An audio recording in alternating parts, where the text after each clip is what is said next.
Hey, welcome into Weather Impact Live on a Tuesday. I'm meteorologist Ross Mumal, joined by meteorologist Robert Speta, and of course, Chief Meteorologist Lewis Turner, who put his phone down because he couldn't see when he looked up. It was just so foggy. I don't know if that's your glasses or the lens on the camera out there, or perhaps it really is just that foggy outside, Lou. I can't count how many jokes was that at my expense in There's the two or three. in the first paragraph Hey, of got your him. presentation. Hey, no, we got the fog. It's back. It's been here. It's been pretty stubborn out at the beaches, kind of off and on through the day. So that camera is a real great shot, real storyteller. Even though you can't see much, that's the point. And the thing about sea fog, man, it is so stubborn, and it just sits in that marine layer, and it'll be with us here until we're talking about earlier what's it going to take to really change the pattern up, and we're going to have to get some sort of different wind.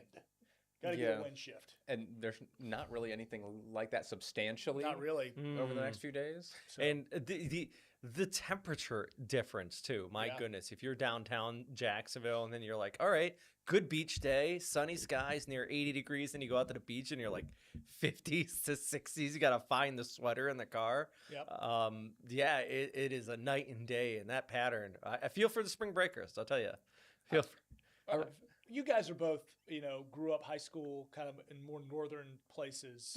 When was your spring break? Was it now? Were it like earlier? Like, would you get out like early March? Like, would it be now? You talking like high school? We didn't have spring break. You didn't have spring break? Yeah, same. We had Easter, like 2 weeks around Easter. Are you kidding? Yeah. No spring break? Yeah, I know that's a thing nowadays, but no, our spring break was Easter. So you got a long extended break around Easter. Because it was like, why do I want 2 weeks off in February? Give you an opportunity to go south. But I guess people with money. Yeah. Most families up, not traveling. No, most people, you're trying to get the school year done with as early as possible. Plus, like, we'd have snow days up there. And so sometimes, like, you'd have to try and make up for those snow days. So they would sometimes have, like, days built in. Like, you'd have a random Friday off in the month of April. Yeah. And then you'd end up having to go to school because they're like, oh, that's to make up for a snow day. No kidding. So, yeah, no March. So a southern cultural thing is high school spring breaks. Yeah. Interesting. Okay. Now, college spring breaks, I did have. Yeah, I can't imagine what you do. I was going to say, I'd tell you about it, but I can't remember. See, it's senior frogs, I'm sure. But anyway, yeah, we are getting into we're getting to spring break SZN, and with the winds that we've got, if anybody were bold enough to get into the ocean at 57 degrees, we got a little rip current risk as well with this persistent east wind. So heads up there. Right now, downtown, we're looking back over towards the east, and certainly your temperatures are one thing, but you can see that wall of cloud. But as we look back over the bank towards the beaches, and it's all kind of situated, that would be like right around, the intracoastal waterway and trying to overspread. And as we cool off tonight, it'll happen. We'll start to get, that's a great look, Ross. Yeah. The viz. Just zoom it in here a little bit. A little fog wedge. And truly so localized. Like, you 3 miles east, you're locked in it. 3 miles west, I mean, it's a beautiful sunny day. Yep. Way warmer than it would be if you were underneath all the clouds and the fog out there. I'll tell you, like, time in the Navy, this is the worst kind of weather. It's not like hurricanes, because those are so easy to predict. It's that layer of sea fog, especially when you're pulling into port, because you see how like close that was to the coast where the satellite picture showed it. And it was like the difference between, okay, we're going to clear out right once we pull into port, or is it extending a mile inland where you can't pull in? It is the most difficult stuff for mariners, is this type of stuff right here. I live out near the river. All night, I'm going to guarantee I'm going to be hearing that wah, wah. Like, it's just the foghorns. No kidding. Yeah. Well, that's really nice. I guess it's pleasant. It throws you off every now and then. You're like, what the? I'd like to hear that. I don't get that. You think somebody's just burping really loud in the other room. But it's a foghorn. It's a foghorn going on. Yeah, I mean, like, your naval basin over at Mayport right now would be socked in, probably one of those scenarios. And just about lining up exactly with that shape of the fog that you saw on the visible satellite is the temperature contour. Yeah, I Mhm. mean, You you know, got it's 59 in Fernandina Beach, yeah, whereas you got 77 in Gainesville and Lake City. So we're talking almost a 20-degree temperature range from yeah. the coastline and the beaches out to I-75. And St. Simon's, once again, one of those cool spots as well. They just keep kind of dealing with cooler, foggier from St. Simon's to Brunswick to Jekyll and on down south. So visibility is currently, though, it's still saying, 10 unlimited visibility at the airport in St. Simon's. So that's good. 5 Mile in Fernandina, meaning you're starting to notice, it's not going to really mess up your drive. Mile and a half Mayport, similar, but just kind of indicating where we're starting to see the pockets and where it's going to migrate to. But yeah, this is Brunswick, right near the spur there. We're 17, meets 25, and Really just a big contrast from what it looks like downtown to Brunswick. right, yeah, seriously. And that camera yesterday, one of those, about 6 o'clock, so we can count on about the next 90 minutes or so. Count on, Brunswick, St. Simon's starting to see it to kind of build in again. Oof. So with this tonight, when do you think we're going to start for Jacksonville start to set in? Because we have that weather impact alert starting at 9 o'clock tonight now. We're doing 7 o'clock. 7 o'clock. 7 o'clock. Yeah, 7 o'clock. So I think, just if we're going to stick with a persistence style of forecasting, which, what's changed since yesterday? Not much. We're about the same, So if we kind of take the same ingredients we had yesterday at this time and we look ahead, and it was right as kind of Ross and I were handing off after the 6 o'clock show to the 6:30 show and getting into the 7, that we were starting to see that fog kind of laying down over downtown.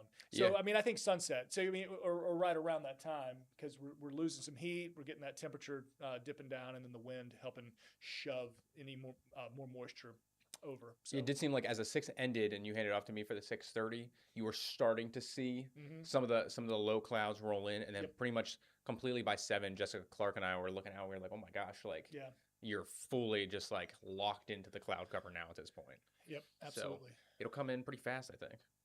Now my question is: after you left last night, 11 o'clock show, are people slowing down out there on the highway? Like once you get on I-95, are people kind of taking a little chill, or is it just like they're just still going for it? Yeah, I feel like they're still going for it. Now there's less people on the roads too, and I think it kind of depends. Like once you notice people slow down a little bit once you hit some of the pockets, like north of 295 up towards like Airport Road or Pecan Park. Some denser fog rolled in when I went home last night. You could tell people had slowed down there, but kind of between the Trout River and 295, still Wide open. Yeah, full throttle essentially. High beams on. No, Yeah. Don't do that, okay? Low beams. Low No beams. kidding. And this goes into tomorrow morning for your commute. So leading perfectly into the point I was going to make, which is, made the decision earlier on, so you were prepared. But you're gonna, if the kids are walkers, bikers, might be a morning to just take them, drop them off at school. So if nothing else, you have that peace of mind. They're not gonna, be unseen even in the reflective bright clothing. Just a thought, and that could add a 20, 30 minute extra to your day. So hence the weather impact alert could, slow up or change up your routine a little bit. So your big headlines, we'll kind of talk about much more of this coming up after this break. We're going to take a short time out, but yeah, another foggy night expected, maybe a couple more. Continuing to warm up this week with the potential later in the 7-day for very near record tying high temperatures. So we're going to be in those mid and even upper 80s at times.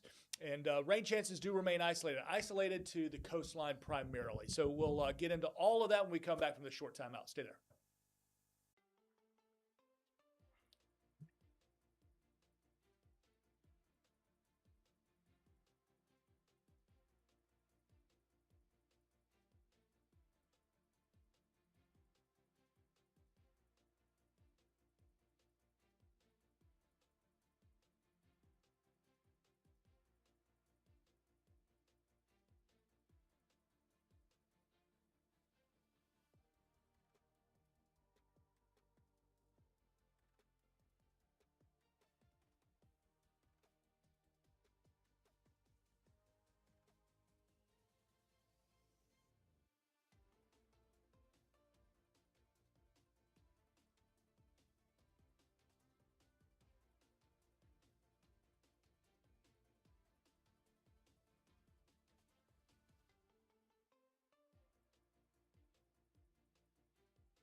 Welcome back in, everybody. Big day tomorrow, Lou. Despite the fog and the warmer weather. You don't get any bigger You don't. than tomorrow. This is. It's like the Super Bowl in the weather team here. I remember when this happened to me, Mm. and it was just like yesterday. And I'm so happy for my man Spetta, who finally gets to say goodbye to the dirty 30s. Oh. Yeah, because everybody that's turning 40 is like, oh, thank God, It's the the 30s best. are over. I love the 40s. It's been great. What's 2 your- years in, it's just been a treat. What is your favorite part about being in your 40s? Oh God, I don't. Is it like the aches, the 3-day hangovers? Having to work out twice as hard Mhm. for half the benefit. I have noticed that. Like, even with my running, like, I used to only run 5Ks, like when I was in the military, and I would lose weight so fast Yeah, and stay in such good shape. And now I'm doing 5 times as much of the work. yeah. Nothing's happening. My body's like, hey, man, just. But you're in a on different the phase couch. of life for 40. You got somebody like so. And by the way, if you haven't picked up on the context clues, Mr. Spetta's birthday is tomorrow. He's turning 40, which is outstanding. But like you started a family in your life much earlier than I did, so I still got little ones that I'm chasing around and going hard. You've got a son who's just about done with high school, right, and about to have the house to yourself. You're going to spend your 40s just exploring the space, man. Empty nesting. Right. Walking from, and in 40s, what a time to do it. It's not like you're 60 and empty nesting, and now you can't really let it all hang out. But you can walk from master bath to living room to front porch and just be the king of the castle. Happy for you, my man. Well, thank you very much. Happy birthday. Well, That's an cheers. enthusiastic one. I'm glad Ross teed that up for me. And questionable whether or not we'll see Mr. Spetta at work tomorrow or not. We'll Probably find will out. not be at the beach tomorrow. Yeah. What, too cold? Too cold. Yeah. Too like I got that Florida blood in me now. This is like 50s and wind at the beach. The one thing I like doing about on a day tomorrow is going to the beach and looking for the people who are not from Florida. Oh, yeah. Because they're the ones that are in the water. The I'm wardrobe happy will you're tell you. visiting. Yeah. Be a tourist, but I am judging you just a little bit. Just a touch. So you saw those big temperature differences again between the highs and the lows. And I mean, let's talk about why, right? So why is it going to be, 69 at the beach, and 79 just 5-10 miles inland? It's because of this stubborn kind of pattern that we're in with a bit of a inverted trough offshore, high pressure situated to our north and east. And it's just bringing us these east and northeast, ultimately shifting to the southeast later in the week kind of wind. So it's blowing that, as we mentioned, 57, 58 degree ocean temperature, the air just above that chilly, blowing right on shore, and kind of stagnant, dense air gets caught on the beach and it's cold. But you get a little bit further inland, as mentioned, different temperature profile, a little warmer. You're not dealing with all of that. And what Futurecast also indicating that small chance for the isolated shower along the beach as well, similar to what we saw kind of last night towards Michaelers and south, a quick shower potential, and that's kind of how our rain chances are stuck. It does seem like by a little bit tomorrow, but especially by Thursday, by Friday, you do tap into a little bit more of a southeasterly wind. And that should help a little bit with the fog. Yes. But also, I think everyone will feel a little bit more of a warm up. So the coastal areas, you're not going to be nearly stuck in the clouds by the end of the week as you were yesterday and today. And temperatures will see that too, mid 70s. So it does look like Friday, and especially then into the weekend, we do have some nicer beach weather. Although, like Robert said, maybe don't get in the water just yet. Not quite. Have the wetsuit on. Even like just boating, like, even the winds kind of taper off a little bit. That water splashes up and you're just like, why? Why am I out here? It's too, but that 84, we're also talking about that fog along the coast, right? For people that are on the I-75 Lake City area, they're probably thinking, what are you talking about, these cooler temps and fog? They're just basically missing most of this, aren't they? Outside of like just maybe tomorrow early in the morning, but then it lifts almost immediately once that sun does start to come up. And then you see the warm weekend ahead. I mean, what this pattern looks like, it's probably going to stay in place, till mid part of next week? Yep. Probably. Going to require front long range forecasting would suggest at least a couple of models suggesting that we could get a front come through right in time for the players, and Of course. which would Just in change time. which would change the pattern, which would make for some interesting conditions out there, maybe breezier in a different direction. But yeah, we're talking about the near record highs or tying some records. Let's watch carefully Sunday, Monday in particular, but Saturday, Sunday, Monday, all 3 days, just very, very warm, unseasonably warm. And it's Sunday looking to tie a record set back in 1974. See, this is the thing I don't like about living here, is the fact, and I do love Jacksonville on the First Coast, but you don't really get a true like easy spring. It's gonna just jam you right back into it. You're not. Well, you're- it's you either wake up like one day and yeah, we're in the 50s one day and it's cold. You have like one afternoon of like 70s and nice weather, which is what I feel like this past weekend was, and then you like turn the page and all of a sudden it's like summer. I hear you. I feel that. You're right. There's not like that. Oh, the flowers are blooming. It's 70s. Yeah. The birds are chirping. It's like you get maybe a week of that, and then back into the high 80s. And like, okay, there's no period. There's a very short period basically between where you run the heater and you run the air conditioning. yeah. You know, I tend to think of that time more in the fall. There is a gentler transition. You know, right after hurricane season, where you're not maybe burning the AC as much.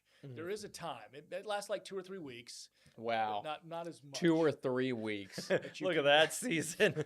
Hey, I'm listening to you guys talk about 80s being a punch in the face back to summer. I'm like, nah, dog, give me 80s all the time. I mean, I'll take 84 to 87.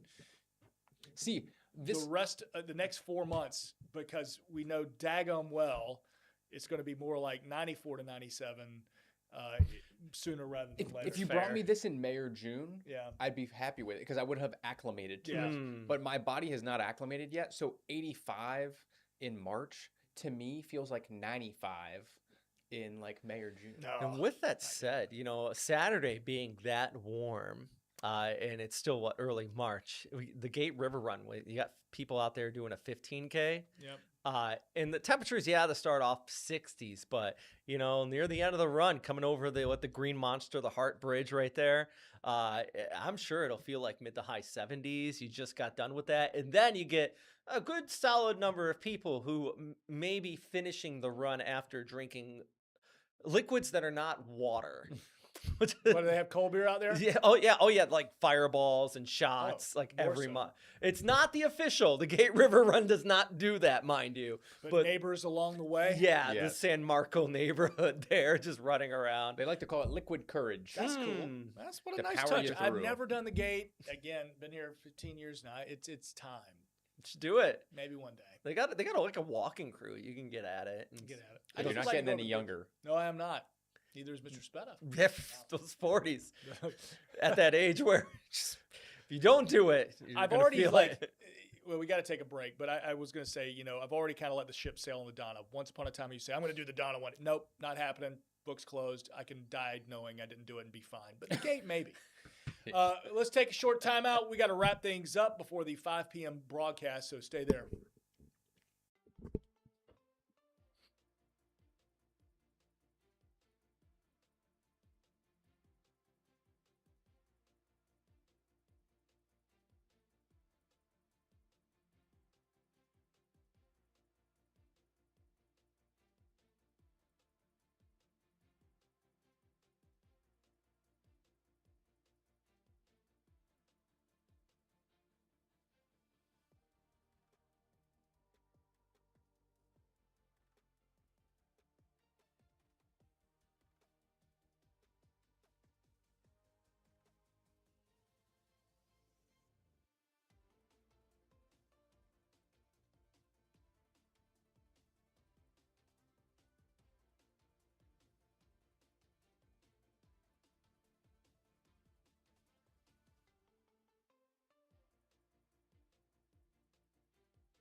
Welcome back in. We took you through the weekend. Another big event going on outside of the Gate River Run. It's a great one. This is one of your favorites, Lou. Love the Concours d'Elegance. You know, not many places you can go and within like an acre have $100 million worth of vehicle on the same property. You know, I mean, it's unreal. Highfalutin, you know, whether you have 2 or 3 million to drop on a Ferrari out there, or you just want to rub elbows and look at it and just kind of breathe the same air. Act like you're gonna buy it. Act like you belong. Yes. You know, like. Do you have a favorite? You know, are you like a Bentley, an Aston Martin, a Ferrari? You know. God, you asked me this question, and I can't remember it's a circuit racing car. Oh. That I got to drive, and this dude here in town, R.I.P. He's no longer with us. He had like 50 of them in his garage, and I'm gonna have to tell you after the stream. But anyway, this is what happens when you get older. it is. It's what you have to look forward to, Robert. But but the good thing about that is you not only forget the important things that you got to like try to talk about on a stream, you also forget like the embarrassing moments in your life, like those things that you used Just to not wake as up. stressed anymore. Yeah, I'm just not I don't know what you're talking about. But no, I like the less about the recreational cars and more about the sports cars, the racing vehicles. And those are awesome. You have a little need for speed. Need for speed. I found it one day. I actually, had the opportunity. I think they do, they have, at least they used to, I got to check the menu of items this go round, but they used to do like a Porsche racing kind of day out there where they kind of shut off the airport, and so, or at least one of the runways, and let you kind of stretch their legs a little bit. They had that at the Jack's Air Show over at NAS Yes, Jack's, that's right. like a year or two ago. Yeah, last That's year. neat. Yeah. Yeah, you could drive, but it wasn't cheap. It was not, but Yeah. it was. But you own a Porsche. So no, but just, there was someone nice enough who let me like sit in some of them Yeah, and take pictures with it, so that was cool. it's always cool to have an open space to put the pedal to the metal. So yeah, Concours d'Elegance, nice weekend for it. Early, maybe a little fog, maybe a coastal shower quickly, but I think you're going to have an outstanding time. And kind of wrapping it up with the rest of the 7-day with the weather impact alert for our morning commute. We'll watch that. And another big highlight is springing forward. Yes, sunrise. Back to 7:44 comes Sunday morning, Yeah. but that sunset now to 7:30, and that's really what I'm excited about. I feel like once the sun gets pushed back to setting after 7 o'clock, it really does start to feel much more like the springtime season. Yeah. You're able to get out and do things later on into the evening, in contrast to what you were able to do most of the winter here. So I think most folks are probably excited, at least for that portion of it. Maybe not so much for losing an hour of sleep. Right. That part's a bummer. And my son's got a swim meet this weekend, and it's funny because he's got early events, so he's going to have to like lose an hour of sleep before on Sunday morning. Yeah, Sunday morning. So good luck to him. he's a kid. He can handle it. Hey, thanks for streaming along with us. Ross and I, and maybe question mark, depending on how he celebrates his birthday, Robert will be back tomorrow with you at 4:30. Y'all have a fantastic one.